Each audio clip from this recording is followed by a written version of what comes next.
Chapter 27. Although Eugene had set out to find Gilead immediately, he couldn't just barge straight into Gilead's office.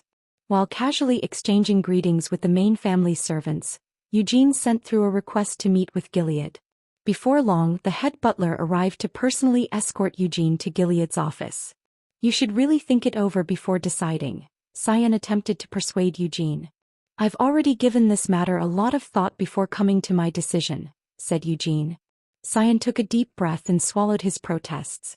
Now that he thought about it, it was ridiculous that he was trying to hold on to Eugene and prevent him from leaving.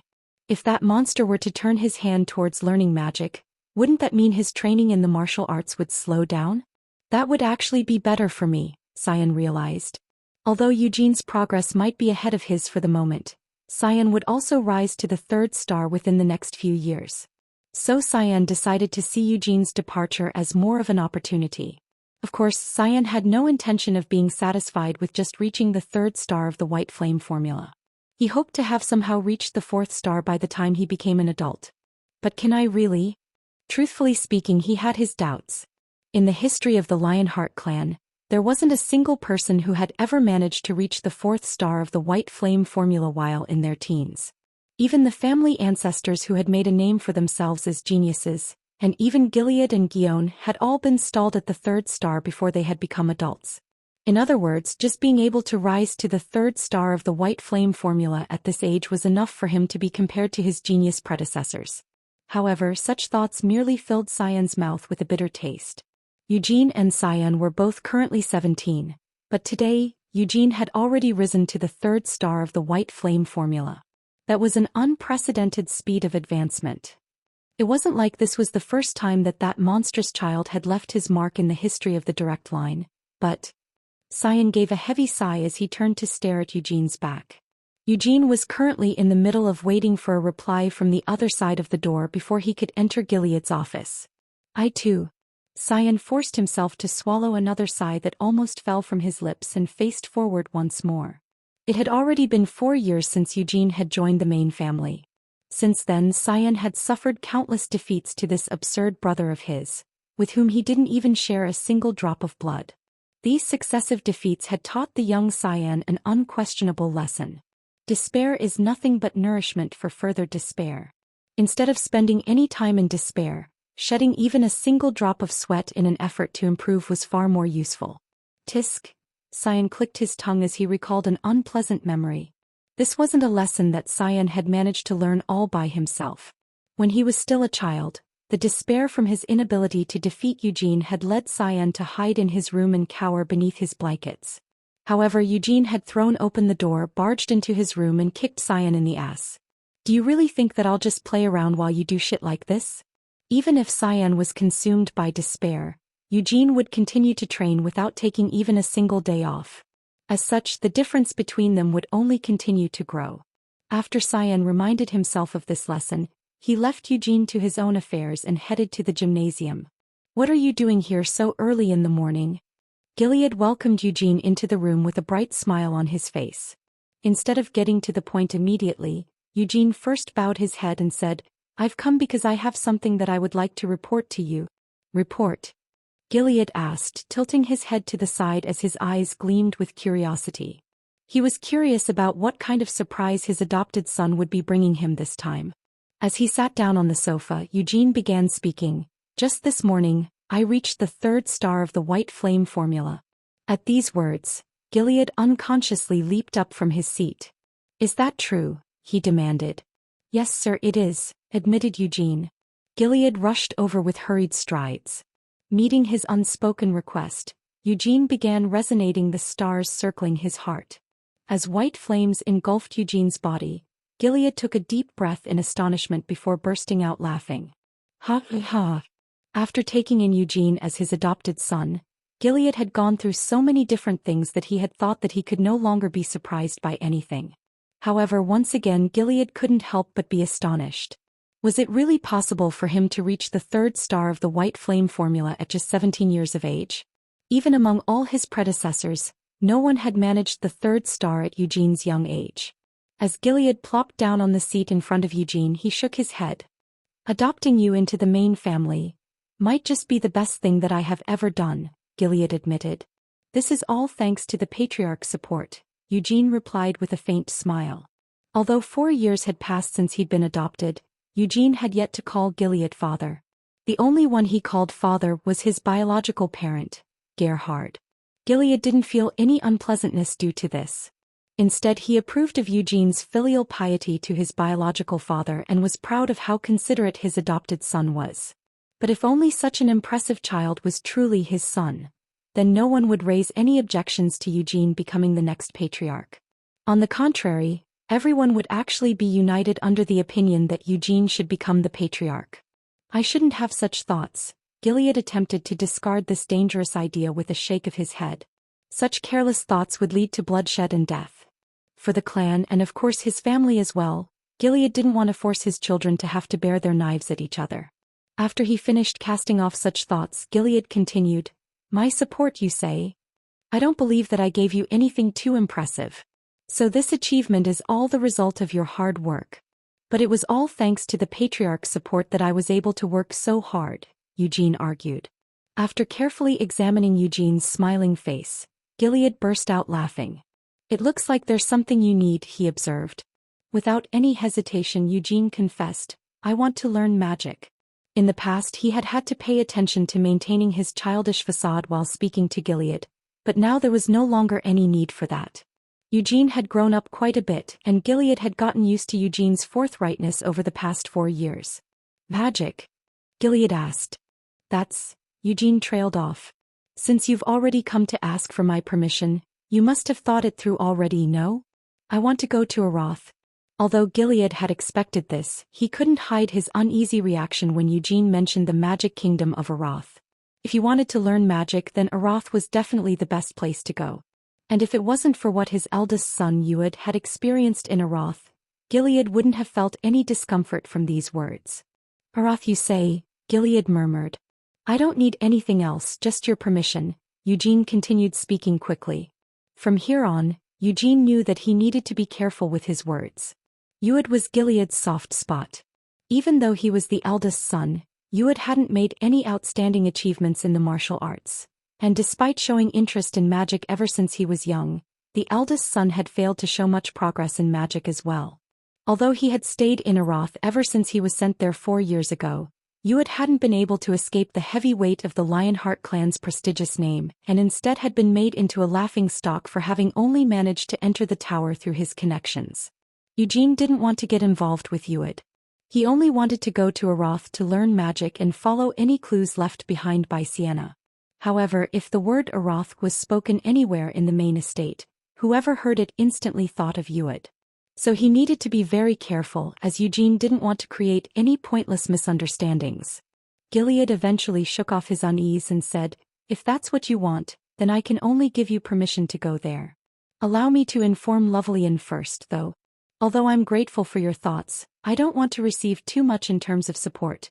Eugene paused for a moment to examine Gilead's expression before continuing. "To be honest, it feels like any assistance would be very burdensome and Master Lovelian should be quite busy as well.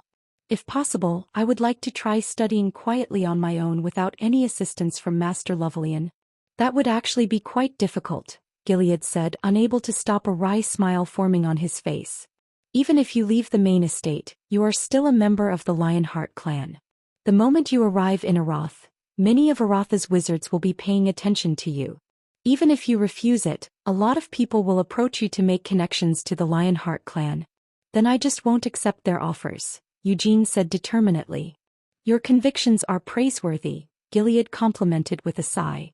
How good would it be if his eldest son could be like that? As dangerous thoughts rose up in his head once more, Gilead shook his head to clear it.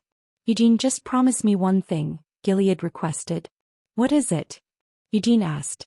"Do not get involved with black magic. In Aroth, there was a black tower of magic where black wizards gathered. There weren't any disturbing rumors that matched their sinister reputation, and unlike in the distant past, the public opinion of them wasn't too bad. However, the Lionheart clan had been founded by the Great Vermouth. Although some of the collateral branches had chosen to specialize in magic, black magic was still forbidden to the clan as an unwritten rule. I also despise black magic," Eugene replied without any hesitation. Gilead nodded in relief and said, "As long as you can promise me that, I won't lift a finger, so you'll be free to leave for Aroth in whichever way you desire. I won't even inform Lovelian. I hope you won't have to personally experience the same sorts of troubles that you did. Is there anything else you would like to request? I would like to shamelessly ask for an allowance. How long do you plan on staying in Aroth? I'll need to go there first and start studying to get a rough idea of how long it will take me, but I don't think I'll be returning before becoming an adult." "That means you intend on staying for at least a few years." "Well, that's the only way I'll be able to actually learn something," Eugene confirmed with a laugh. "And that certainly seems true. However, since magic is a completely different discipline from what you've been taught so far, it will be impossible for you to make any progress if you go into this half-heartedly," Gilead warned Eugene. He had never learned any magic in his past life. As such, even Eugene didn't have the confidence to say that he would be able to make rapid progress. Finishing his conversation with Gilead, Eugene left the room. As he walked back down the hallway, he heard a knocking sound coming from a tightly locked door. "What is it?" Eugene asked without any alarm as he halted in his steps. He knew whose room that was. It was one of the rooms Seal was using. Ever since she had started going through a rough patch of puberty a few months ago, she had stopped going to the gym and instead used some of the rooms in the mansion for her own training. "Are you really going to Aroth?" Seal didn't open the door fully and instead let her voice leak from a crack in the doorway. "Did Cyan tell you that?" Eugene asked. "MHM. He also told me that you've reached the 3rd star of the White Flame formula. So you've already heard everything then?" I asked if you're really going to Aroth. "Yep, I've even got permission from the Patriarch." "Why are you even going?" As she said this, Seal knocked on the door once more. Knock knock. Eugene smiled and responded with a few knocks of his own. "Because I want to learn magic," he explained. "If that's the case, you don't really need to go to Aroth. You can just invite a wizard from the capital to be your teacher," argued Seal. "Don't you know that they won't be as good as the wizards of Aroth? If you request it, Father would even summon a wizard from the royal court. But I don't believe that a court wizard would be better at teaching than a wizard from one of Aroth's towers of magic. The court wizards are guaranteed to be skillful. What I want isn't a skillful wizard, but a wizard who is good at teaching," Eugene patiently explained. "Do you really need to learn magic?" Seal asked, her voice growing petulant. She opened the door slightly and let her head poke out of the room. At 17 years old, Seal was left with very little of her past mischievous look, but the change was only skin deep. Eugene was well aware of just how cunning this girl's true personality could be. Seal once again insisted, "You don't really need to learn magic, right? But there's also nothing wrong with learning magic, is there?" Eugene argued back. "If it's magic you want, then isn't your spirit magic enough? Also, while you aren't here, brother and I might be able to catch up to your skill level." Seal was blatantly provoking him, but Eugene just snickered in amusement. "If that happens, that's actually good for me," Eugene smirked. "What's so good about it? Won't that just mean that the main family is growing stronger, and that it will be more fun sparring with you too? Although it has been quite a while since I sparred with you. If I start sparring with you from now on, will you stay here instead of going to Aroth?" "No, I will still be going." "Bastard." Seal insulted him with a pout on her face before pulling her head back into her room. Until just now, Seal had been immersed in her training, so her hair was frizzy and her body was damp with sweat. She didn't want to show such an appearance to anyone, nor did she want anyone to notice her body odor. After a short silence, Seal continued speaking. "How long will you be gone?" "Won't know until I get there," answered Eugene casually. "You should know roughly how long it will take. It will be a year at the very least. Why do you want to stay for so long? Moving out will be a pain, and what will you do about Mr. Gerhard?" It might be because they were twins, but Seal had ended up saying the same thing as Cyan. "My father will be just fine without me," Eugene pointed out. "Uncle Guillaume will be lonely," Seal eventually said after some hesitation. That might be true. Eugene also happened to enjoy his frequent spars with Guillaume. "To make up for me not being here, you both should make sure to play with him," teased Eugene. "And what about my brother?" Seal suddenly brought up Cyan. "Why bring up Cyan here?" "What I mean is that my brother enjoys sparring with you as well. If he really does enjoy getting beaten up by me, your brother has to be a little strange in the head. In any case, brother will be lonely if you're not around." Earlier, while he was talking to me, he even secretly confessed that he didn't want you to go. But I plan on going anyway. I would also prefer it if you didn't go. Like I said, I'm still going. You son of a bitch. Behind the door, Seal's face twisted into a frown. In the main family, Eugene was the only one who would allow Seal's words to wash over him without any reaction. Seal popped her head out just to glare at him before slamming the door shut with a loud bang. When are you leaving? Seal's muffled voice came through the door. Eugene answered, tomorrow. Why are you leaving so quickly? Is there any reason for me to delay it? Since I've received Gilead's permission, I should just save time and head off right away. Rude jerk, shouldn't we at least have a farewell party? Why would you want to throw a farewell party for a jerk? Knocking on the door again as a goodbye, Eugene resumed walking down the corridor. Only after Eugene had gotten some distance away did Seal open the door once more. Are you really leaving tomorrow? As this voice came from behind him, Eugene just waved his hand as a response without turning back to look at Seal. Since he had obtained Gilead's approval, Eugene showed no hesitation in his subsequent actions. After returning to the annex, he knocked on Gerhardt's door. Come back safely. Although he had been suddenly informed that Eugene would be leaving for Aroth tomorrow, Gerhardt didn't spend much time thinking about it before giving his blessing. It wasn't like he didn't have any concerns for his son, but Gerhardt also didn't want to suppress his son's freedom after Eugene had already grown so splendidly. Gerhard lectured his son, while you're there, don't hang around with naughty kids and make sure not to neglect your lessons. Eugene returned the favor. Even when I'm not here, don't do anything you shouldn't do, father, and don't neglect your exercise either. Gerhard burst into laughter at this rejoinder. Gerhard had greatly improved himself during his past 4 years at the main estate. He had lost a lot of weight and even gained quite a bit of muscle. It was all thanks to his regular hunting trips with the collateral patriarchs and frequent walks he enjoyed in the main family's extensive forest. Also, if anyone tries to cause you trouble because I'm not here, write to me right away. Don't pointlessly suffer in silence on your own, Eugene insisted. Gerhard tried to reassure his son, I'm sure that the patriarch will be able to spare the attention if I bring the matter to him. Still, wouldn't you feel better if it was your one and only son who was looking out for you instead of the busy patriarch? Gerhard smiled silently and patted Eugene on the shoulder. This gifted son of his was Gerhard's pride and treasure. If it wasn't for his son. Gerhard nodded his head as he recalled his memories of Jadal, where they had been living just a few years ago. Gerhard tried to soothe Eugene's protectiveness. I just don't want to be a hindrance to you. What hindrance? Don't say things like that anymore.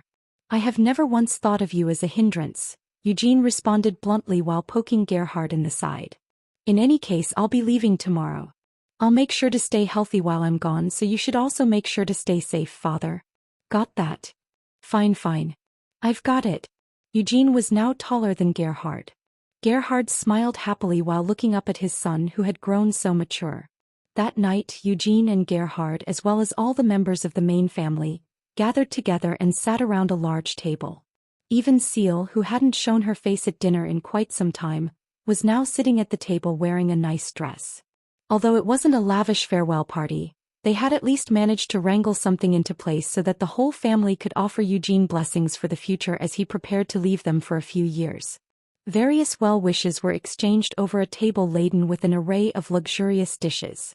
So you intend to learn magic in Aroth, really? Since you have such an amazing talent in martial arts, I'm sure you will be good at learning magic as well, Ancilla praised Eugene. The news of Eugene rising to the 3rd star of the White Flame formula had made Ancilla chew on her lip in frustration, but the fact that that monstrous child was leaving the main estate for the time being was a joyous consolation. I really envy Sir Gerhard for having such a wonderful son, flattered Ancilla. You're too kind, Gerhard accepted the compliment with a laugh. During these 4 years, Ancilla's attitude hadn't seen much change from when they had first met. She had no intention of forging a hostile relationship with Gerhard, let alone Eugene. Instead, she held out a hand with a smile, thus creating a friendly relationship with Gerhard and Eugene. But Tanis, the first wife, showed the two a completely different attitude. The dark circles under Tanis's eyes and her sallow cheeks left a rather desolate impression. For the past few years, Tanis had rarely left the main family's mansion, and she spent her days reacting with great agitation to even the slightest mistakes from the servants. Tanis felt that she had no choice but to do so.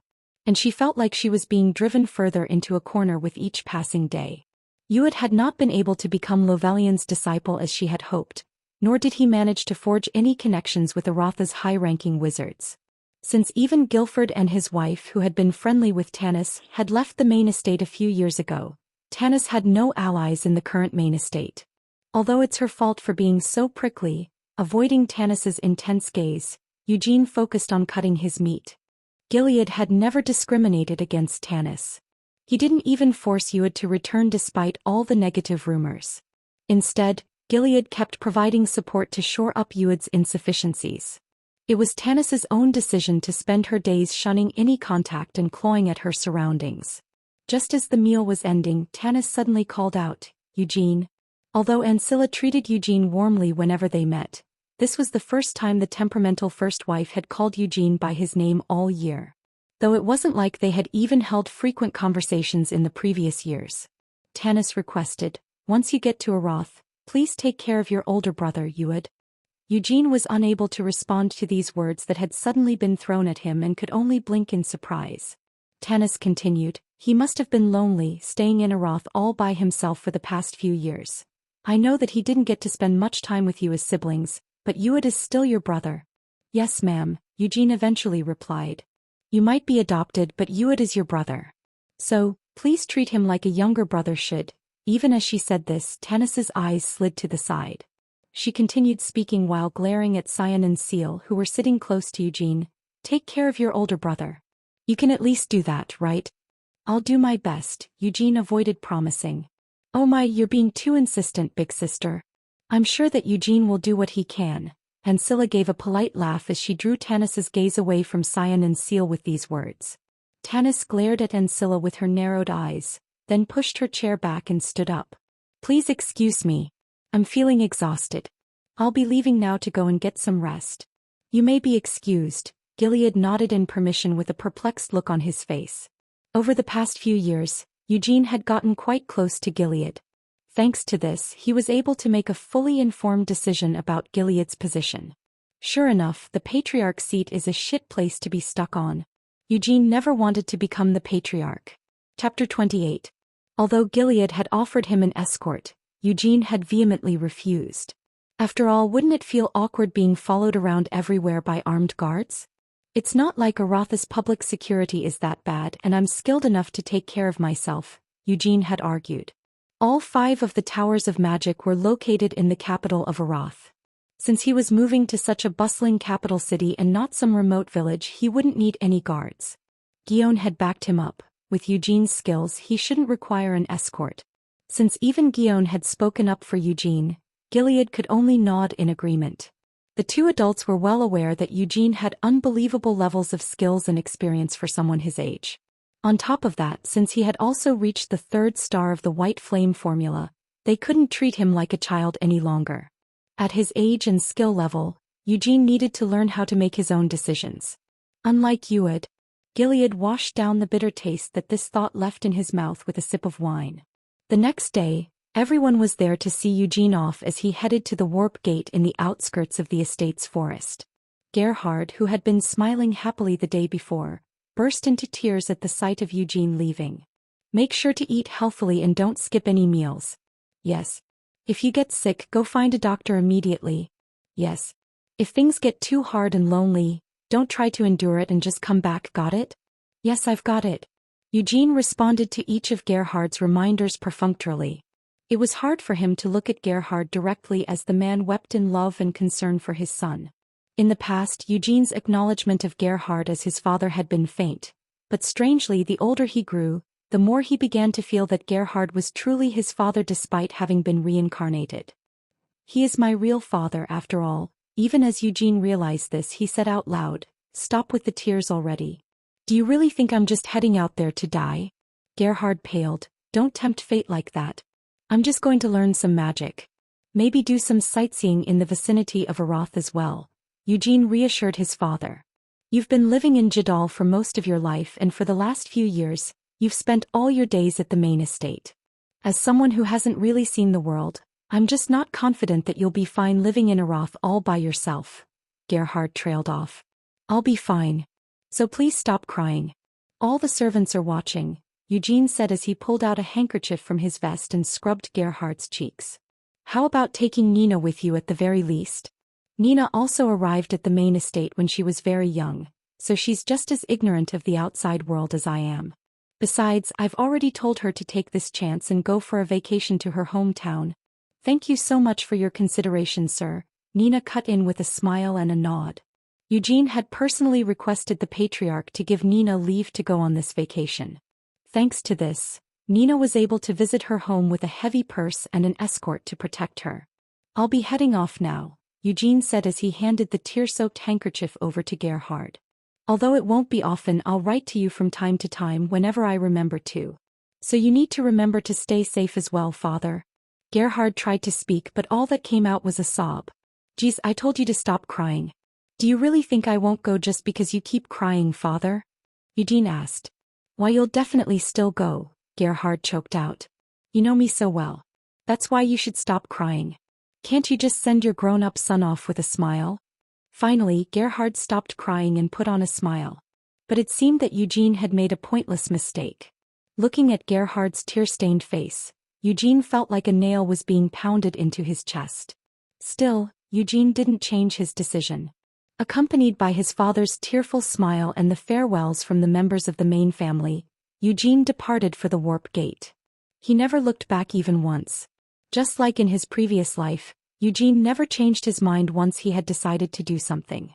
The capital of the magic kingdom of Aroth was called Pentagon. The 5 towers of magic formed the corners of a pentagon with the royal palace at its center. Eugene stared down at this scene in awe. Although he had been to Aroth in his previous life, the landscape he saw then was far different from the landscape he was looking down at now. Wow! The 5 majestic and grand towers of magic were far more eye-catching than the palace. It couldn't be helped. The towers were both the symbol of Aroth and the source of its power. Unlike most kingdoms, the king had almost no ruling power. Aroth was instead governed by the prime minister of the parliament. Whoa! From up here, Eugene had a great view of the sprawling city. Pentagon's warp gates opened up in the sky, contained within large floating stations. Among the various kingdoms, Aroth was the only one to have its warp gates located in the sky. Each floating station was held aloft due to the multiple bits of magic that had been cast on it, and they were a symbol of the pride of Aroth, which called itself the Magic Kingdom. They didn't have anything like this in my last life. For them to have raised a piece of land this size into the air and fixed the coordinates so that it could be used as a warp gate. In addition to showing off just how great their magic was, they were also marketing its convenience and quality. Thousands of people wanted to travel to Pentagon's floating stations just to take in the sprawling capital at a single glance. Isn't it amazing? A high-pitched voice said to Eugene. This view could even be said to be one of Arotha's cultural assets. There are as many as 15 floating stations all around Pentagon, and all of them were created by the wise Sienna.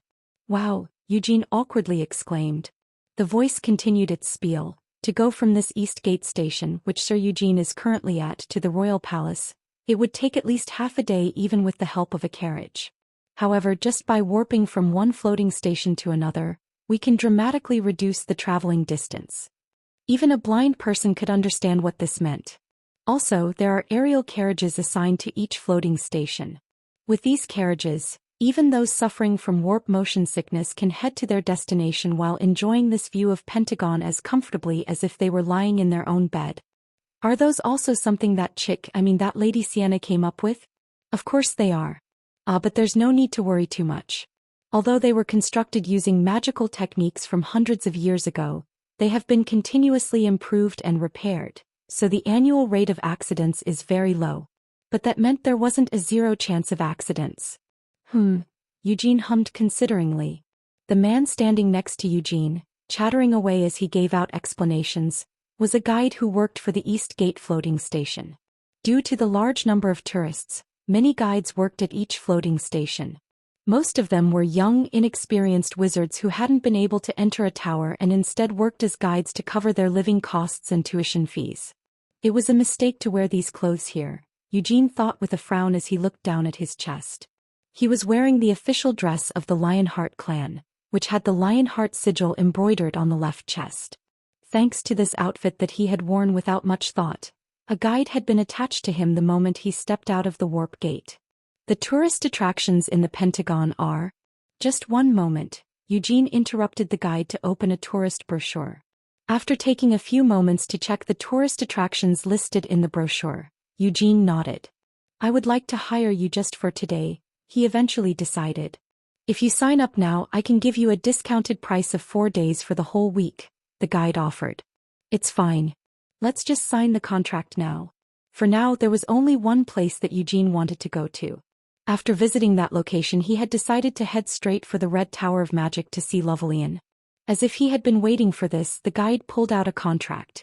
After Eugene signed the contract using the pen that had come with it, he pulled out a check for 1,000,000 sals from his wallet and handed it to the guide. Whoa, the guide exclaimed in excitement. Eugene explained, this is the hiring fee for today, plus any other expenses that might crop up. I'll do my very best to show you around. For now, I would like to visit the mansion that belonged to the wise Sienna. That's an excellent choice, the guide praised with a smile. If you visit Pentagon, the 3 things that you absolutely need to see are the wise Sienna's mansion, the towers of magic, and the night view from the floating stations. I'll get a chance to see the night view later. Right now, I just want to take a walk in the mansion by myself. Did you say that you wanted to go in by yourself? That's right. As you wish, the guide bowed his head and turned to lead the way. So this is Eugene Lionheart. The guide considered the name written on the contract as he headed towards the warp gate. But why has he come to Arath? Is he trying to learn magic like the eldest son? Or could it be that he's come to pick up that dunce? The name Eugene Lionheart was also quite famous in Pentagon. Especially among those poor and young wizards who were forced to cover their living and tuition expenses by doing odd jobs such as guide work. Eude's name was an object of envy. If he was born to a martial family, he should just learn martial arts. Why act like such a know-it-all and come here to learn magic without having already learned shit all in the first place? Even though he didn't have much talent in magic, Eude was someone who had been able to enter a tower of magic by relying solely on his personal connections. Although he hadn't become a disciple of the Red Tower Master, this had still enabled Eude to learn magic from one of the Tower Master's subordinates. To these poor young wizards he was known as a dunce, a fool, and a son of a bitch. Having gone through the warp gate, the guide pointed out of a window. The wise Sienna's mansion is there, below us. As the mansion was such a famous tourist destination in Pentagon, a floating station had been specially assigned to it. As they rode down in an aerial carriage, the guide continued to chatter. 300 years ago, after returning from the Devildom of Helmuth, Lady Sienna was the youngest person in Aratha's history to rise to the position of a Tower Master. In the square at the entrance to the Green Tower of Magic, which Sienna was once in charge of, you can find a statue that perfectly reproduces her image. Eugene continued to stare at the view outside the window without any reply. This mansion was the last place that Lady Sienna was ever seen. 200 years ago, Lady Sienna left a message in this mansion, saying that she was going into seclusion and then disappeared. I've heard that story as well. Eugene, who had been listening silently, turned his head and said, isn't it still a mystery where Lady Sienna went after leaving that message? Yes, that's right. Lady Sienna thoroughly erased all of her traces. Many of Aratha's wizards, and even Lady Sienna's own disciples, attempted to follow her tracks, but no one has been able to find out where Lady Sienna went into seclusion. Weren't there any speculations or rumors of her whereabouts? Of course, there were a lot of unconfirmed stories. Some say that she went to the Devildom to slay the remaining demon kings. Others say that she wandered into Salmar Forest, the sanctuary of the elves. After racking his memories for a moment, the guide continued speaking. There were even rumors that she had caught an incurable disease from somewhere and went into seclusion to die peacefully. Eugene stayed silent. It's impossible to know how much truth these rumors hold. What is clear is that Lady Sienna hasn't been sighted even once in these past 200 years. The guide lowered his voice with a sad expression. The lamentable fact is that the day Lady Sienna disappeared also happened to be her birthday. Just what on earth could have happened to her? That she decided to go into seclusion instead of celebrating her birthday. This might just be my opinion, but I believe that Lady Sienna may have gone to the Devildom. Why do you believe that? Eugene asked. If it was 200 years ago, That would be the 100-year anniversary of Lady Sienna's return from the Devildom of Helmuth. 100 years since she was forced to return, leaving behind the body of her comrade, the stupid Hamel. On the eve of her birthday, Lady Sienna may have recalled the fate of her long-dead comrade and… Eugene was speechless. I want to avenge Hamel. It may have been such a desire that made Lady Sienna leave. You should have heard about this as well, right, Sir Eugene? It seems that Hamel had a crush on Lady Sienna. Like a bratty young boy, he couldn't confess his feelings to Lady Sienna, so he instead teased her throughout their journey. Then shortly before he died, Hamel confessed his love for Lady Sienna. Stop your fucking bullshit. Eugene suddenly shouted, unable to restrain himself. Huh? The guide reeled back in astonishment at this sudden outburst. Eugene stammered as he tried to come up with an excuse. "Aw, no. That was…" After blinking in surprise for a few moments, the guide made a noise of enlightenment as he concluded with a wide smile. It looks like Sir Eugene is very against Hamel's romance with Lady Sienna. Well, yes, but… I often argued with my friends about this when I was young. I've always claimed that Lady Sienna's romance with Hamel was canon, but my friends insisted that Lady Sienna and the Great Vermouth were truly in love. That's why you were so angry, right? Eugene couldn't find any words. Well, that would still be a pretty interesting story. The stupid Hamel, who was constantly frustrated by Vermouth, even lost his love to the hero. But in the end he still threw himself in front of the blow meant for Vermouth and confessed his love as he was dying. Ah, I really like such tragic stories as well. Since Eugene had given him 1,000,000 sous, shouldn't it be all right for him to slap the guide across his mouth just once? Eugene seriously began to consider such an idea. In any case, that's just what I believe. Lady Sienna left Arath and went to Helmuth alone to avenge Hamel. But in the end she failed to get her revenge, and her eyes closed for the last time in Helmuth. It seems that you really like tragedies, Eugene commented with some difficulty. In Arath there are a lot of novels that have been written about Lady Sienna. If you are interested, I could bring you a selection of them. That's fine. However, about Lady Sienna heading to Helmuth, that's just a wild guess, right? It's not entirely unfounded. It's quite the famous story, but Lady Sienna hated both black magic and the demon folk, and until she went missing she continued to oppose the erection of the Black Tower of Magic. It had been 200 years since the Black Tower of Magic had been raised in Arath. This meant it was built shortly after the wise Sienna's disappearance. Some have argued that the radical black wizards who were promoting the construction of the Black Tower of Magic may have assassinated Lady Sienna, but there is no way any black wizard could assassinate Lady Sienna. The tone with which Eugene spit out this objection was so cold that he almost couldn't believe it belonged to him. Even the Demon King of Fury was unable to break through Lady Sienna's magical barrier. So how could mere black wizards break through a spell that even stopped a Demon King? The guide exclaimed in amazement, "Wow, you really know your stuff." Yep, that's what I think as well. Even the wizards who made up the Black Tower of Magic 200 years ago stubbornly denied this assassination theory. Despite Eugene's denial, a corner of his heart was still stained in darkness. Black wizards might not be able to assassinate Sienna, but what about the Demon Kings? Helmuth's 2 remaining Demon Kings had poured enormous amounts of support to construct the Black Tower of Magic. Eugene turned his head to look at the Black Tower of Magic in the distance. The lofty tower was shorter than the other towers of magic, but its extravagant splendor was so obvious that it could even be seen from such a distance. To this day Helmuth was still keeping an eye on Arath through the Black Tower. That was why they had given such great effort to have their pawns, the Black Wizards, become part of Arath. So from the perspective of the Demon Kings, Sienna, who continued to oppose the construction of the Black Tower of Magic, must have been a thorn in their eyes. So much so that they even wished to kill her. Sienna. As the aerial carriage landed on the ground, Eugene hopped off the carriage and immediately looked towards Sienna's mansion. "Are you really dead?" But the place was so packed that he couldn't really appreciate the view. Too many tourists were crowding around the mansion for him to get a good look. Chapter 29. The crowds were a natural sight. The wise Sienna's mansion was a holy place that all young saplings of magic wanted to visit. And even for those not learning magic, it was a standard tourist destination that needed to be seen at least once when visiting Arath. Please let me pass this exam so that I can enter a Tower of Magic. This will be my 11th time failing. Please at least let me get to the interview stage. The recruitment exams for the Towers of Magic, which were held twice a year, were reputed to be a truly brutal competition. Across all 5 towers, there were thousands of wizards taking the exam, but only a few dozen wizards at most would pass the exam and be accepted. There were still 2 months until the next terrifying public examination, but the road in front of Sienna's mansion was already packed full of students praying for success. You don't need to pay them any attention, the guide said upon noticing Eugene looking in their direction with shocked eyes. He walked over with a grin on his face.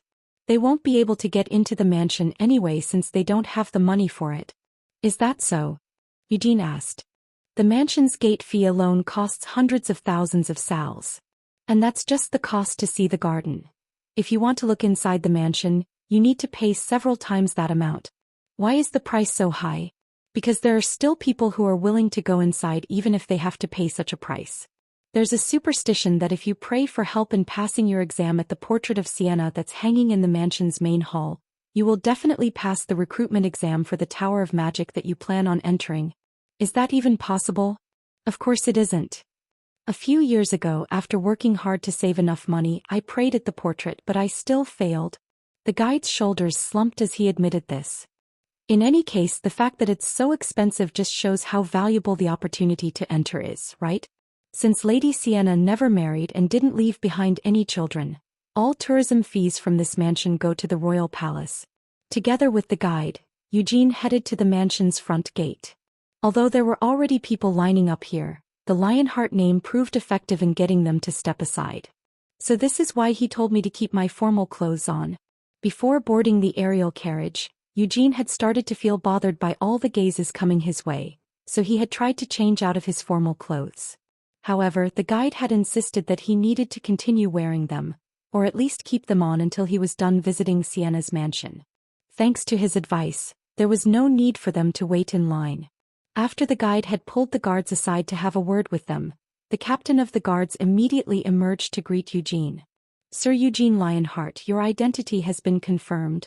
Eugene's identity card was linked to his blood, so it was impossible to forge it.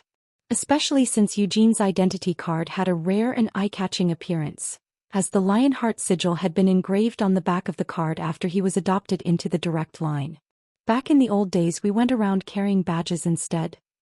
And although they had all kept those badges on them, they actually weren't very suitable for identification purposes, as the badges were easy to forge.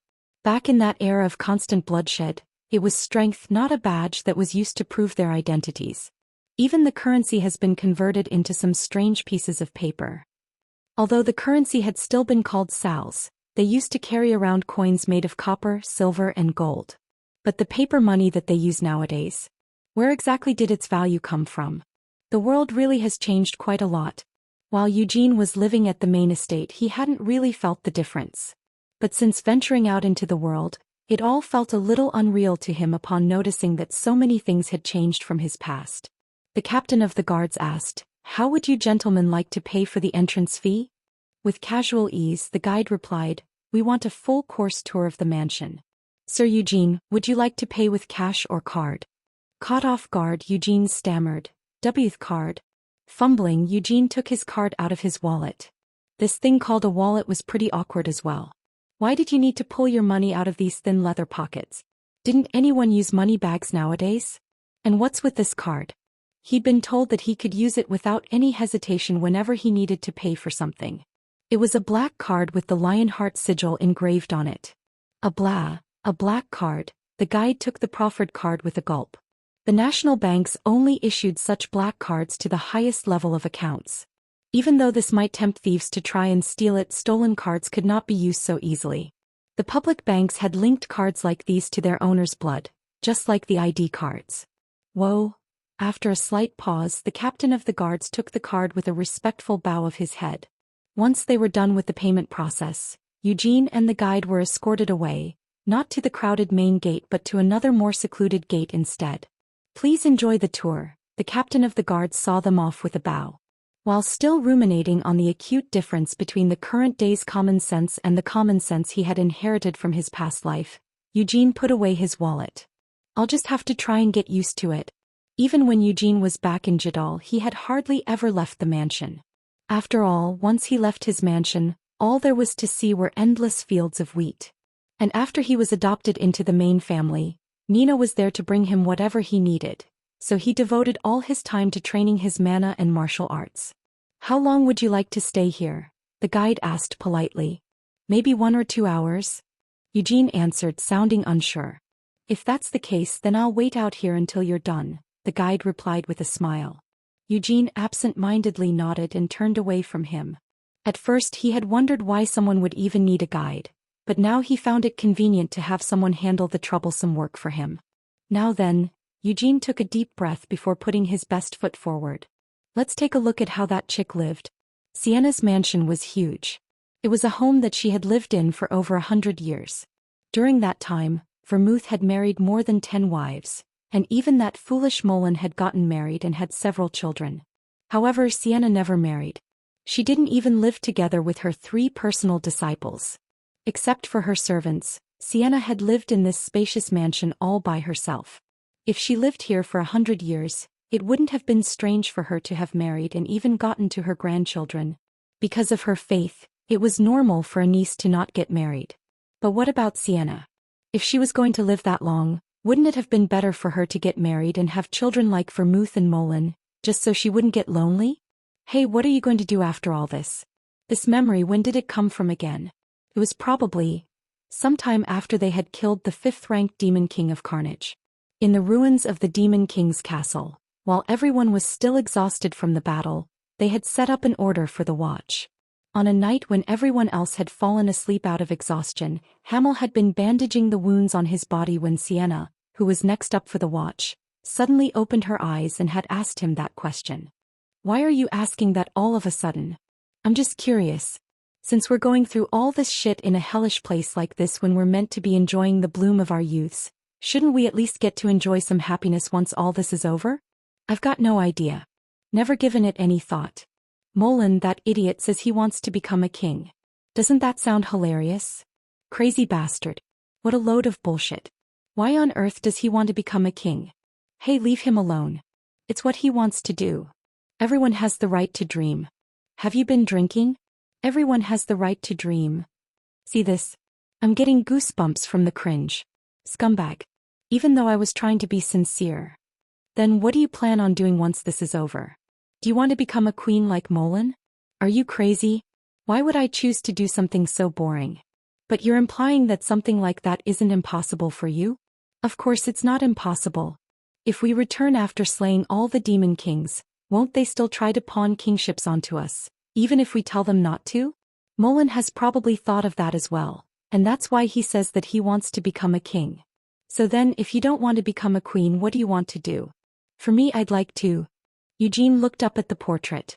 There was Sienna, just as Hamel remembered her. Light purple hair that would enchant the eye, even from a stray glimpse caught in the middle of a crowd, and green eyes just as beautiful as her hair. Live a normal life, just like everybody else. I want to get married, have children, live comfortably, and eventually become a grandmother. In his mind, he saw the wind blow through Sienna's hair. Unconsciously, Eugene stretched his hand out towards Sienna's portrait. Suddenly a voice reminded him, "You're not allowed to touch the portrait." Eugene couldn't help but curse, "This motherfucker," just when I was feeling a bit emotional. One of the guards deployed throughout the mansion gave him a warning glance. Although all of the objects in the mansion had been enchanted with preservation magic, that still didn't mean that they could be touched freely. "I understand your feelings," the guard said sympathetically. "Lady Sienna is truly beautiful. Of course, there's no way that that portrait can fully capture Lady Sienna's beauty." Still slightly annoyed, Eugene asked, "You've never seen her in person, so how could you be so sure of that?" "Because portraits always pale compared to the real thing," the guard stated confidently. Eugene wasn't too sure about that. He raised his head to stare up at the portrait. At first he had thought that the portrait's appearance perfectly matched his memories, but now that he took another look, it felt like the portrait seemed more beautiful than the real thing. Really now? The more he continued to look at the portrait like this, the more uncertain Eugene felt. If she had returned without killing the last 2 demon kings, she should have just gotten married, had children, and grown old peacefully surrounded by her grandchildren. So why did Sienna live all by herself for over 100 years? I didn't come here to stare at a portrait, Eugene reminded himself. And he hadn't come here to get all emotional either. No, Eugene was here to see if Sienna had left any clues behind. According to his calculations, Eugene believed that it was definitely Sienna who had placed his necklace in the treasure vault. Lovelian did say that the memory he read was from 100 years ago, he recalled. If that's the case, wouldn't that mean Sienna was still alive 100 years ago? No, we can't say that for sure. It could have been an entirely fabricated memory. Or perhaps, the one who left it there was actually Vermouth. His thoughts were spiraling in circles. Eugene took a deep breath and stroked his necklace. If it wasn't for the fact that this had caught his eye, he wouldn't have been left with such complicated thoughts. It can't just be some kind of surprise gift for me, so what on earth were they trying to do with this? Why did they put the necklace there? While forcing down his inner turmoil, Eugene left the portrait and moved on.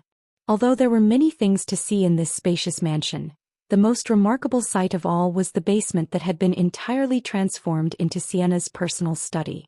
Eugene glanced at the bookshelves that were packed with magical texts. Copies of the original text had been made 200 years ago and stored here. Although powerful preservation magic had been cast over these books, they were still not allowed to be touched. There should be something that she left behind. There was no way that his reincarnation was a coincidence. His vague suspicions had been confirmed upon finding this necklace from his past life.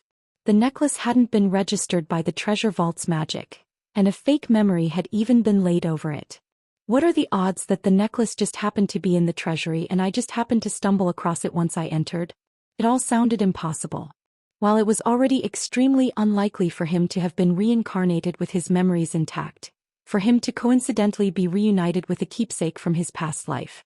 Something is going on. Someone had a hand in my reincarnation. Was it you, Vermouth? Or could it be you, Sienna? It might even be a niece, but there's no way it could be that idiot Molan. If someone had planned for him to be reincarnated like this, they would definitely have made other arrangements as well. His soul hadn't changed at all, despite his reincarnation. Tempest had recognized that Eugene used to be Hamel with only a glance. What if the magic that made use of this fact was cast on the necklace as it lay in the treasure vault?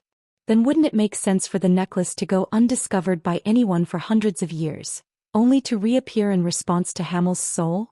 If the one who had planned for this was Sienna, then she should have left some other clues behind. But where? Of course, this conclusion was full of holes. The most obvious being, why use such a convoluted method? Wouldn't it be better if they had just immediately explained the situation to him as soon as he had gotten hold of the necklace?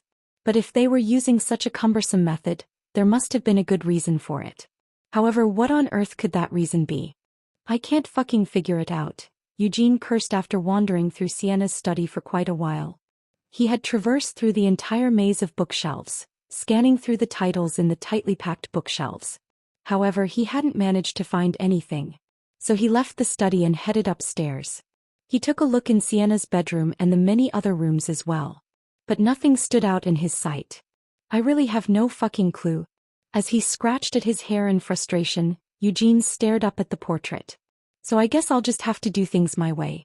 If there was something that you wanted me to do, you should have at least found a way to tell me properly. If you don't tell me anything, then how the hell am I supposed to know what you want me to do? It was frustrating trying to cooperate with some unknown scheme. If there really was some plan in motion, then as long as she hadn't died yet, they would definitely meet up again someday. Eugene took a quick look around to see if the guards were looking in his direction.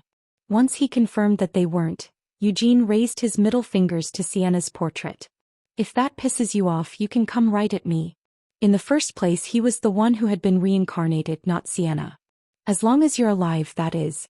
Eugene let out a long sigh and turned around. The sun was currently setting and the sky was getting dark.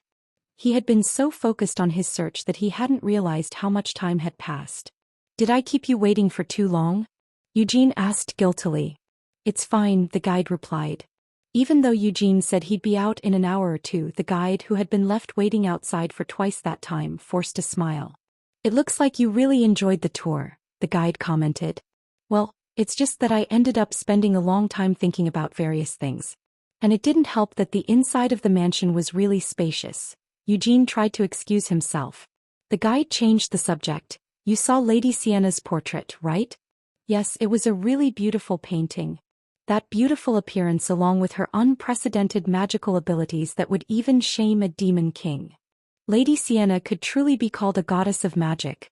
Eugene felt awkward, while calling her a goddess is a bit. And he didn't think that her abilities had really been strong enough to put a demon king's to shame. Where would you like to go now? The guide asked. This is a popular tourist attraction, so there are plenty of great restaurants nearby. Eugene casually pulled out his wallet. The guide's eyes started sparkling when he saw this. Here's a tip, Eugene said, handing over some money. Thank you so much, the guide shouted excitedly.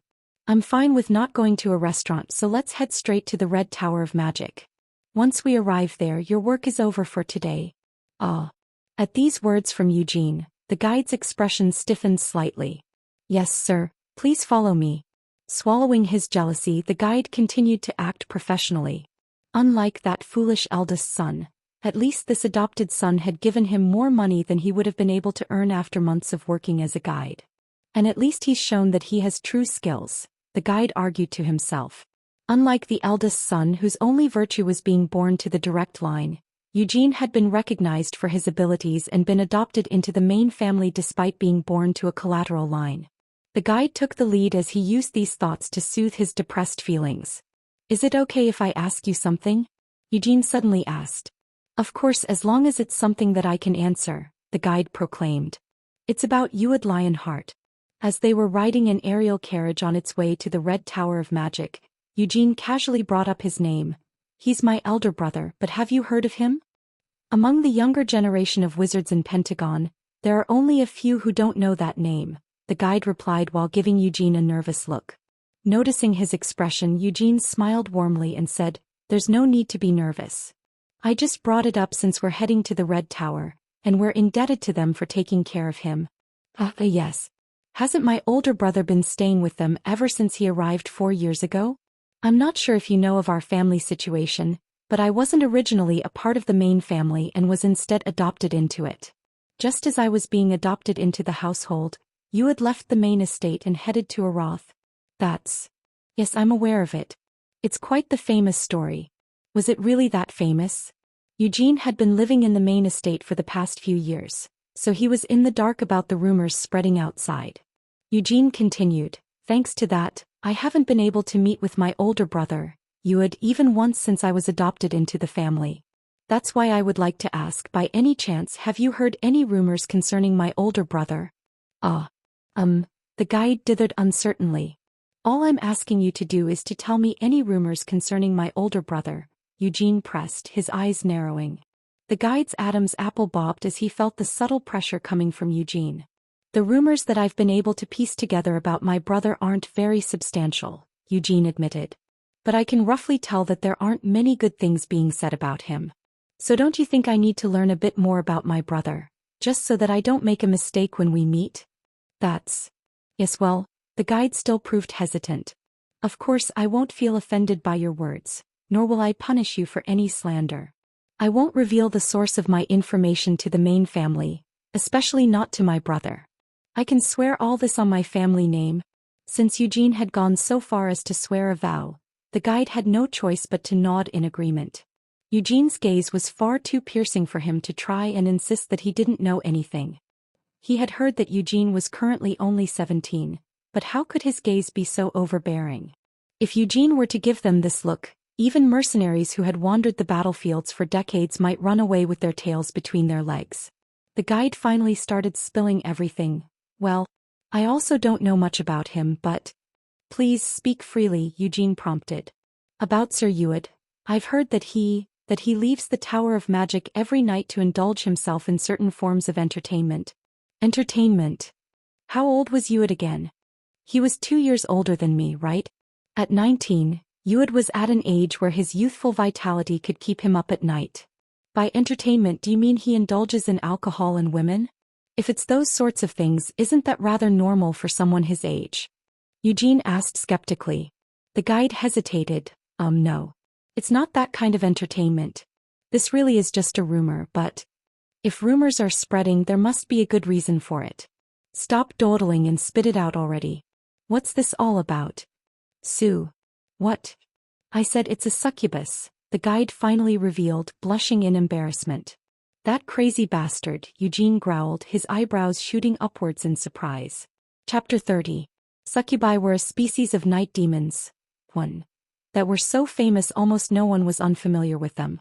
Of course, Eugene was also well acquainted with succubi. In his past life, when he and his companions were journeying through Helmuth, those damn night demons would invade their dreams whenever they were tired and exhausted to pull all sorts of shit. This isn't even fucking Helmuth, so why are there succubi here? Eugene demanded. Peel, please calm down. Seeing Eugene burst out in a rage, the guide was greatly flustered and raised his hands to form a fragile barrier. This might not be Helmuth, but there's still the Black Tower of Magic, remember? Apart from the human black wizards, there are quite a lot of demon folk living in the tower as well. So that means that bastard my big brother has been playing around with a succubus from the Black Tower of Magic? Even though it had come from his own lips, Eugene still couldn't believe what he was saying. That guy was a descendant of Vermouth, the eldest son of the main family, but he was playing around with demon folk and a succubus at that? That's, strictly speaking, rather than playing around with them, he's just being entertained by them. How is that any different? Although this might be true of any city, even Aroth has a certain street where illegal gatherings and those sorts of shops operate in the open. To put it bluntly, it's a place purposely left unsupervised as a form of necessary evil. So what about it? While that street is most famous for its black market, there are also a few shady shops that have hired succubi as their hostesses. I've heard that Sir Ewan visits those types of shops regularly. That crazy bastard, Eugene's tone grew even harsher. Since the guide had mentioned the Black Tower of Magic, Eugene had suspected that Ewan might have some kind of relationship with a black wizard to whom the succubus was contracted. But after hearing the full story from the guide, it only made Eugene despise Ewan even more. To think that a descendant of Vermouth had gotten entangled in the skirt strings of a succubus and was freely offering himself as sustenance. That alone would have been shameful enough, but she wasn't just a succubus but was actually a hostess. 2. Even calling her a hostess was actually putting it in exceedingly polite terms, as it was clear that the succubi who worked in those sorts of shops were the lowest of the low among the succubi. In human terms, they were no different from street corner whores. That crazy stupid bastard. What the fuck does that still wet behind the ears brat think he's doing? At these scathing words, the guide couldn't help but feel extremely flustered once more, because the way Eugene was speaking sounded just like an adult scolding a foolish child. Eugene rounded on the guide. Has this been confirmed? The guide cringed. No, well, not really. It's just to the extent that there are rumors about it. Do you know where that street is? It's called Bolero Street. Those shops don't open every day, so the street only shows its true corrupted appearance once a month, on the night of the full moon. Got it, Eugene growled out a reply between gritted teeth. He had no desire to get all friendly with Ewan upon coming to Aroth. He had planned to keep a reasonable distance and basically ignore his step-sibling while focusing on his own affairs. However, now that he had heard this news, he felt a fiery rage ignite inside of him. Eugene's anger wasn't because of his attachment to their shared family name of Lionheart. Instead, he just couldn't accept that a descendant of Vermouth was offering his life force to a petty demon. How dare he give in to scumbags like those? Eugene obviously hated the demon kings, but he also despised the demon folk. And if he had to rank who among the demon folk he hated the most, the succubi would be at the top of his list. There was a simple reason for this. When they were attacked for the first time by succubi in the Devildom, he had experienced a god-awful embarrassment. Whether it's a succubus or an incubus, any sort of night demon, they all need to be wiped out. He didn't even want to recall the embarrassing memories from back then. In any case, Eugene had torn apart countless succubi and incubi in his previous life as revenge for the shame he had been put through. Hesitantly, the guide spoke up. Sir Eugene, would you please keep the fact that I shared this story with you a secret? Don't worry about it. Didn't you hear me swear on my name? I'm not going to say anything to anyone, especially not to that fucking big brother of mine. They were drawing close to the Red Tower of Magic. Having been distracted by the guide's worried voice, Eugene gave a vague nod of reassurance before going back to grinding his teeth. If I could have my way, I'd just grab him by the collar and slap the truth out of him. But for now he had only heard rumors and they were pretty unreliable rumors at that. If he slapped the shit out of you just because of some idle tales, Eugene would be the one in the wrong. So he needed to hold back his urge for violence until he had found some clear evidence. You said that it opens on the night of the full moon and that it's called Bolero Street, right? Yes. Okay, I've got it. The aerial carriage landed in front of the Red Tower. Eugene was the first to fling open the carriage door. Turning back, he said, there's no need to get off with me since we'll be parting ways here anyway. Take care and let's grab something to drink if we happen to meet in the streets sometime. Surprised, the guide asked, would you like to take my business card? My name is... Now there's no need for that. I have a good memory. I'll definitely recognize you if we meet again, so we can each go our own ways from here, and I'll make sure to say hi the next time I see you. Waving goodbye, Eugene got off the carriage. The guide's intentions had been obvious. He had wanted to somehow establish a relationship with Eugene, because by doing so he would hopefully get the chance to have his name heard by Lovelian, the master of the Red Tower. But that wasn't any of Eugene's business. Might you be Sir Eugene Lionheart? A woman standing in front of the entrance to the tall, scarlet tower approached Eugene. Wearing a large, pointed, wide-brimmed hat on top of her magenta robes, she made for quite an impressive sight. Even 300 years ago no one went around dressed so stereotypically like a wizard. But trends came and went. Was something like that supposed to be an example of retro fashion? After glancing up at the pointed headwear, Eugene nodded in confirmation. Yes, that's me. My name is Hera, and I am a wizard of the Red Tower of Magic. Hera took off her hat and bowed her head as she introduced herself. The Tower Master is waiting upstairs. He planned to be here to greet you personally, but a small problem cropped up that's keeping him occupied. What kind of problem? Eugene asked. At this question, Hera revealed a helpless expression. Unable to answer right away, she hesitated momentarily before glancing back at the tower. Ting. A pulse of mana swept from the tower and sent shivers through the atmospheric mana. The sharp, ringing sound set Hera's shoulders trembling. Eugene also furrowed his brows slightly as he looked up at the tower. There seems to have been some sort of accident, Eugene observed. This is actually rather common, Hera admitted defeatedly. With a low cough, Hera put her hat back on. At the Red Tower of Magic. Well, we have many wizards who study summoning magic. And among the various different types of magic, summoning magic, it has the highest risk of failure. If you're going to tell him that, you should give him a proper explanation, a voice suddenly interrupted. It's not just that the risk of failure is high, it's that they're trying to fail on purpose. They're trying to summon something completely different by overloading the summoning circle with mana. The owner of this annoyed-sounding voice was Lovelian. He opened one of the windows in the tall tower and flew outside. Whoosh. As soon as the window opened, black smoke started pouring out. However, this is just going too far. Looks like we really have a couple amazing geniuses on our hands. How on earth did you all manage to summon a shadow beast from a circle meant to summon a lava shark? Hanging in the midair, Lovelian waved his hand. The shadow beast, which had already merged with the darkness of the night sky, was caught by the mana that Lovelian emitted.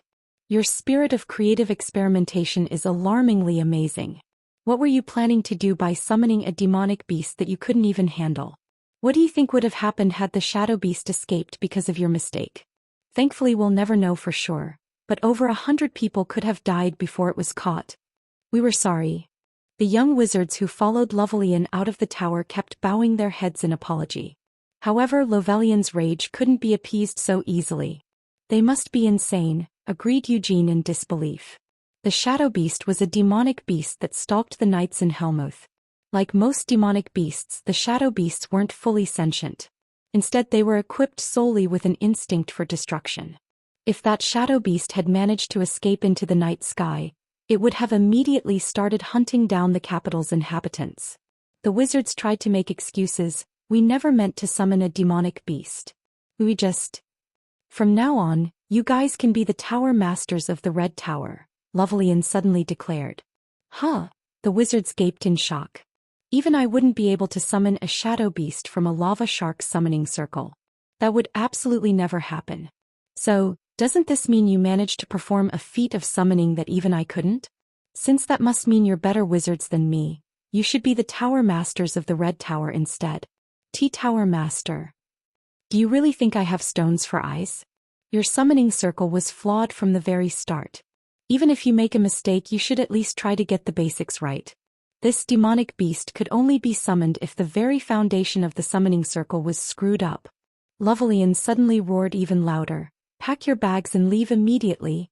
The wizards continued to bow their heads in apology as tears dripped from their eyes. However, Lovelian didn't change his mind. Tearing his gaze away from the poor wizards, Lovelian turned to face Eugene. Ahem. Lovelian's fierce expression instantly transformed. It had turned back into the appearance of the kind young man who had said hello children with a smile on his face during the bloodline continuation ceremony 4 years ago. It's been a long time, Eugene, Lovelian nodded respectfully. Although his smiling face was the same as back then, the tone of his voice had changed. This was because Eugene's station had also changed over the years. 4 years ago, Eugene was just one of the several children from common collateral branches. However, the current Eugene was now the adopted son of the Lionheart's direct line. You've grown a lot, Lovelian observed. Haha, to be honest, I almost didn't recognize you. Master Lovelian hasn't changed at all, Eugene complimented the man. Well, so what? It's just because I'm holding on to my youth with my magic. After all, isn't it better to have a youthful appearance than an aged one? As Lovelian descended to the ground, he gave Eugene a broad smile. From what Eugene had heard, Lovelian was close to 100 years old. However, he looked like he was in his mid-20s at most. Although he seems different from when I saw him 4 years ago. Even then he had gotten a vague sort of threatening feeling from Lovelian. But because he hadn't started training his mana sensitivity yet, he hadn't been able to confirm anything as he was unable to sense the man's mana. However, now that Eugene had met Lovelian once more, he now knew for sure. Lovelian was strong. This was actually rather appropriate. As one of Aratha's 5 Tower Masters, he should at least have that level of strength. However, Eugene didn't feel any other sort of impression from Lovelian, just that he was strong. When Eugene recalled the strong men he had met in his previous life, the ones he immediately thought of were those who had given him a unique impression besides their strength. It looks like he has a long way to go before reaching Sienna's level, Eugene observed. Lovelian also examined Eugene in turn. This is absurd. Lovelian was astonished at the amount of mana he sensed from Eugene. It was Lovelian who had suggested that Eugene be adopted. He had already noticed Eugene's potential during the bloodline continuation ceremony. Even after returning to Arath, he had kept in touch with Gilead and had heard all about Eugene's accomplishments. He had heard about how Eugene could sense mana in less than 10 minutes after entering the ley line. That was an abnormal level of mana sensitivity. Not only that, but Eugene had also shown monstrous levels of mana affinity that had allowed him to control the mana as soon as he sensed it. Lovelian couldn't help but feel troubled whenever he heard these stories about Eugene. Of course, this was because of Uid. Eventually, Lovelian said, I've heard the news from Gilead. So, you are interested in magic? Yes, sir, Eugene confirmed. Magic is an extremely engaging field of study. Although it's just as difficult to learn as it is interesting. But if it's you, Eugene, you should be able to do well. As he muttered this, Lovelian turned his head. He could feel a presence from behind the closed door that barred the entrance to the tower's first floor. He didn't feel comfortable with how this presence was just lingering there, not daring to open the door. With a click of his tongue, Lovelian shot the door a glance. Creak. The closed door swung open, immediately followed by a sound of gasp. It had come from a skinny young man who was visibly taken aback when the door suddenly opened. It was Uid Lionheart. Eugene wasn't able to recognize him immediately. After all, 4 years was an exceptionally long time for children. Uid had grown a lot taller. However, his physique hadn't grown to match his new height. Eugene glanced at Uid's barely muscled limbs. He also noted Uid's dull, spiritless eyes. As for his gray hair, which could be called a symbol of the Lionheart clan along with their sigil, it looked as dry and lifeless as withered blades of grass. That fucking bastard. Eugene's eyes began to burn with an inner fire as he looked at Uid. With an appearance like that, he's practically bragging about how he's regularly getting his life force sucked away by succubi. Lovelian chided Uid. Shouldn't you at least come out to greet your younger brother? Ahem, with an awkward cough, Uid looked up at Eugene. I'm not quite sure what I should say. It's nice to meet you, big brother, Eugene put some force into his voice as he glared at Yuid. Let's get along well from now on. All right. Yuid nodded in agreement as he avoided meeting Eugene's intense gaze. Then, being careful not to draw Lovelian's ire, Yuid slowly began backing away. What do you even think you're doing? If you have nothing else to do, go upstairs and at least read a book. Lovelian spat out this order as he turned his gaze away from Yuid. If it wasn't for the fact that Yuid was a scion of the Lionheart clan's direct line, and if it hadn't been a request from his old friend Gilead, Lovelian would have never allowed Yuid to remain in his tower. It had already been several years since Lovelian had begun experiencing this internal conflict between his friendship with Gilead and his desire to expel Yuid. Yes, sir, Yuid crept away with his shoulders slumped. Without looking at the wretched appearance of Yuid's receding figure, Lovelian let out a long sigh. Really now? Please accept my regrets for showing you such shameful sights as soon as you've arrived, Lovelian apologized. Eugene accepted the apology. Don't worry, it's fine. As for that earlier commotion, well, as Hera has told you, it's quite a common incident for the Red Tower of Magic. Though a serious disturbance like today's is rare. As Lovelian smiled bitterly, he shot a glance at Hera and said, So I've heard from Gilead that you are unwilling to receive personal lessons in magic from me? Eugene explained, It's just that I don't want to burden you unnecessarily, head wizard. That's fine with me. But I just hope that you live up to my expectations, Eugene, Lovelian admitted. Lovelian appreciated Eugene's explanation. Although he had already realized this 4 years ago, the boy in front of him showed a depth of consideration that belied his age. Though rather than consideration, would it be better to call it calculation? Lovelian mused to himself. This wasn't an easy judgment to make. Lovelian didn't know much about Eugene, nor had they spent much time together. Well, it was fine either way. It was better to be overly considerate than to be shameless despite your lacking ability, and it was better to be calculating than to be greedy and stupid. I'm not fully confident that I will be able to live up to your expectations, Eugene replied as he took a step back. Waving a sword, thrusting a spear, swinging an axe. These are the things that I'm most confident in. From a young age I was sure that I had a talent for these. But magic is a field of study that I have absolutely no experience with, so I don't dare to say that I have the talent for it. These words also appealed to Lovelian. It showed that Eugene's mentality was much better than Yuid's, who lacked both motivation and effort. Eugene continued his explanation. Also, if I personally learn magic from Master Lovelian, many people will look at the Lionheart clan with dissatisfaction. So, for the time being, I would like to study the field of magic on my own. Very well. Then let's do it like that. Lovelian nodded his agreement with a warm smile. Unless you ask me to, Eugene, I will not interfere with your studies. However, since it will be hard for a beginner to begin studying the field of magic all alone, if you ever need help, feel free to ask me for assistance at any time. Yes, sir. Have you arranged for a place to stay? No, I haven't found one yet. In that case, just stay in the tower. It might not be as luxurious as the main family's mansion, but it's an adequate place to live. Is it okay for me to move in right away? There's no reason why you shouldn't. At Lovelian's cheerful answer, Eugene also smiled broadly. Eugene had hoped that he would be able to stay in the tower. That was why he hadn't even gone looking for a place to stay beforehand. Eugene asked, If that's the case, would it be all right if I take a look at the library first?